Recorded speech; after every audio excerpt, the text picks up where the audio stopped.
On est au mois d'avril, ce qui veut dire update du mois de mars. J'ai beaucoup lu, donc il sera en deux parties. The Marriage Act de John Mars. Le Royaume-Uni a mis une loi qui est maintenant obligatoire de se marier et également le gouvernement peut écouter 10 minutes chaque jour de votre intimité. Trop de points de vue, parce qu'on n'allait pas au fond du problème. Il y a vraiment des scènes d'agression que j'ai pas compris qu'est-ce qu'elle faisait là. J'ai pas forcément aimé Storyland de Amy Jeff, la version enfant, donc il y a aussi une version adulte. Ça nous raconte les mythes et légendes du Royaume-Uni, parle ensuite de ce qui s'est vraiment passé du côté historique. Tout est illustré avec des linogravures. Seulement j'avais lu la version adulte. Je pensais que c'était une version différente. En fait, le livre n'en reste pas moins hyper intéressant. Beaucoup de déceptions. The Full Moon Coffee Shop de Mai Mochizuki. J'adore les livres style Tant que le café est encore chaud. Les parties dans le café sont en fait mes parties du livre que j'ai le plus détestées. La storyline était problématique et qu'il fallait peut-être avancer dans le 21e siècle et j'ai pas du tout aimé. Un coup de cœur du mois, deux filles qui se côtoient depuis leur enfance parce que leurs mères sont des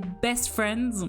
Et du coup, elles ne peuvent pas se piffrer. Avant tout, ça nous parle de deuil et également de relations humaines. Ça mettait vraiment en lumière que certaines relations peuvent être toxiques, mais que ces mêmes personnes peuvent avoir une relation saine avec quelqu'un d'autre. Et du coup, les différents prismes et comment se comporter et soutenir les personnes justement qui sont victimes. Parce que moi, je pensais que c'était une petite romance cosy sympa et je me suis pris une claque dans la gueule. Mais une bonne claque. Et du coup, pour voir le reste, on se retrouve à la partie 2.